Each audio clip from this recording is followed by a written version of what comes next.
Think about this for a second. Last year, the average used car was $27,000. If you're not rich, like me, that's a good chunk of money, and you'll want that car to last. To make it last, you'll have to drive it easy, but to still accelerate at a normal rate, you'll have to have a quicker 0 to 60 time, so you'll need more power. So really, if you think about it, if you get a faster car, it'll last you longer, and you'll actually definitely save money in the long run. Sometimes my genius is...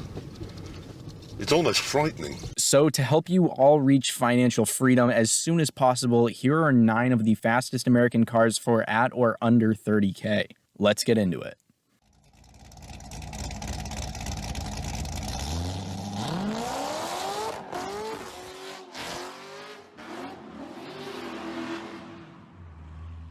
Real quick before starting, I only looked at pre-owned dealership cars for these prices with under like 80K miles and no accidents. I also made sure I found at least a few within 50 to 100 miles of my area, and I've noticed that prices can vary pretty widely depending on where you live, so always check out the market near you. Also, if I missed any or you have any questions, feel free to toss those in the comments or send me a DM on Instagram. Don't miss the gaming channel if you haven't seen them, and you. If there's a video you want to see, whether it's a new idea, a part 2 or 3 or 4, or a mod or car list, whatever it is, let me know. I wanna hear what you guys want to see. Starting with the slowest or least fastest one here, we've got the 2010 to 19 Ford Taurus SHO, which hit 60 in just 5.2 seconds. I'd say this one and the next one are pretty cool sleepers. The trade-off for humiliating a decent amount of people with these, though, is that you'll have to trade in a V8 soundtrack for a twin-turbo V6. The hardest choices require the strongest wills. Still though, these crank out a nice 365 horsepower and 350 pound-feet of torque, and almost all of them are going to be between 20 and 30K from what I saw. Also, if you had a black or dark blue one, you could put a small push bar on the front and just piss off a lot of people who think you're a cop driving by. Second is the other sleeper here, and it's the 2017 to 19 Ford Fusion Sport. You'd probably expect these to just have the same engine thrown into them as the Taurus, but actually they've got a 2.7 liter twin turbo engine, which makes a little less horsepower at 325, but more torque with 380. These are also a decent amount lighter than the 4,200 pound Tauruses, which helps them get from 0 to 60 in 5.1 seconds according to a car and driver test. The interiors between the two are pretty much the same, and I'm not too sure which one I prefer looks wise, but I do think the Fusions have more modding potential. That might just be because the front ends are very similar to Mustangs, but still they're a little less rounded off at either end. Third is kinda 2 or 3 cars. It got a little complicated, but I just merged them together, and it's the 06 to like 2018 Challenger and Charger RTs and the 06 and 08 to 2012 SRT8 trims. I say 2018 for the RTs because after that, most of them seem to be more than 30 grand, but other than that, there are a ton of options with this one. You can get the 15 RTs even for like mid 20,000s, and if you buy from a private seller and you get an older one, some RT Chargers even now are going for like 15 in good shape with acceptable miles. Both RTs have 5.7 liter Hemi V8s making between 340 and 368 horsepower and weigh between 4,000 and 4,100 pounds. With that, they get up to 60 miles an hour in 5.1 seconds according to both Motor Trend and Car and Driver. For the SRT8s, I didn't see too many for under like 27,000 bucks, but according to Motor Trend, the Challenger gets to 60 in 4.6 seconds and the Charger does it in 4.3. Instead of the 5.7s, these have 6.1 liter V8s making 425 horsepower, and they weigh pretty much the same amount. From what I've heard, the only thing to beware from these is the Hemi tick that car websites started like freaking out over a couple of years ago, but they're obviously wicked popular anyway, and it all depends on how it was maintained and if you can fix that. If you're having a tough time finding either of these, you can also keep an eye out for 300 RTs and SRT8s with the same types of engines. Now for a Chevy car, and next is the base C5 Corvettes, and despite the midlife crisis jokes, you don't actually have to be a crazy 60-year-old to want one of these.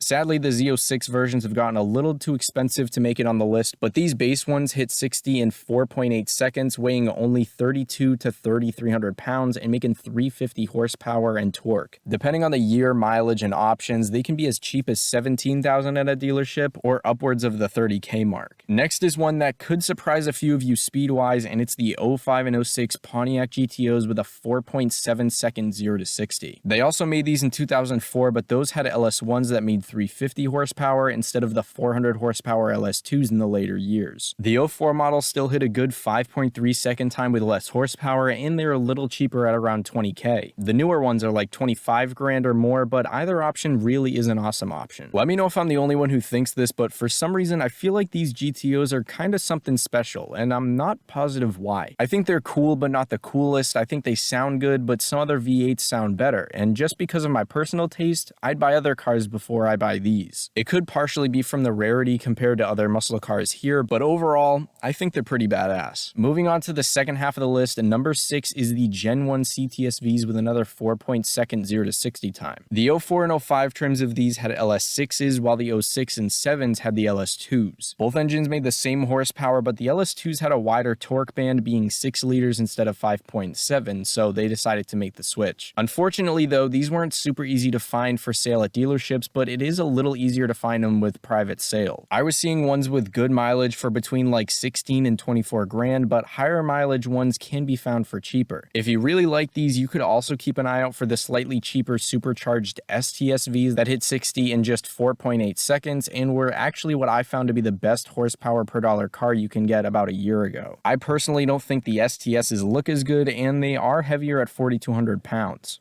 Damn.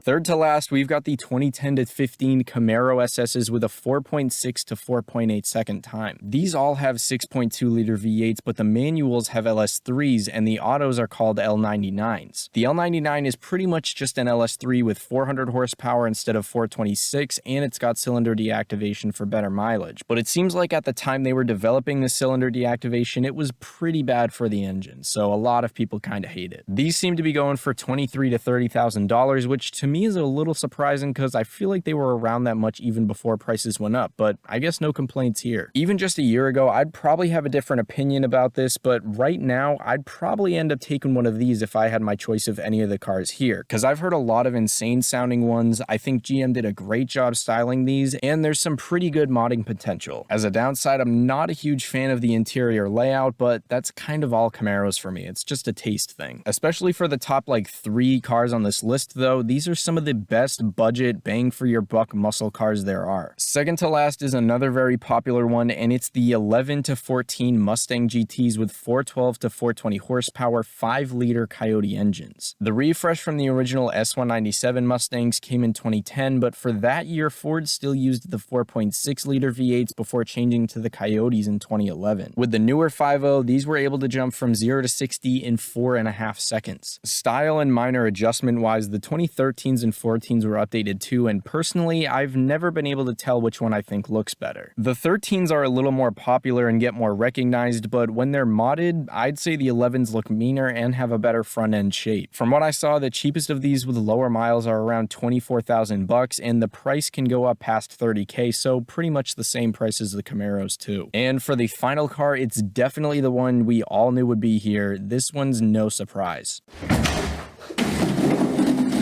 It's the C6 Corvette made between 05 and 2013 with a 4.2 to 4 second 0 to 60. These had 6-liter LS2s until 07, and after that they had LS3s, so they made 400 to 430 horsepower and torque. Beyond having a good engine, they also weigh just 32 to 3,300 pounds, making these, along with the C5s, the lightest cars here. Also, realistically starting at like $25,000 at a dealership, even with the way prices are at the moment, a lot of people would argue these are the best performance bargain out there, and a lot of the people who wouldn't argue that would probably just say it's the C6 Z06 instead, but sadly those were too expensive. Depending on how many of my videos you've seen, you might be surprised I'd take the Camaro over this, but personally, the more I've seen base C6s, the more I've started to differentiate how good they look from the Grand Sports and Z06s. If you own a base C6, I'm not trying to just, crap all over your car. These are awesome cars, but compared to the more aggressive wide-body versions, I'm not enough of a fan of the rounder, blander front-end styling. Either way though, these hit a wild 0 to 60 time for the price, and they still have a lot of modding potential for both performance and looks. Let me know out of these semi-budget cars which one of these you'd take if you had the choice. Also, don't forget to let me know in the comments or over Instagram if I missed any good ones here, or if you've got a certain video you want to see. As always, thank you guys all very much for watching. I really do appreciate it. I'll see you all in the next one. Have a great day.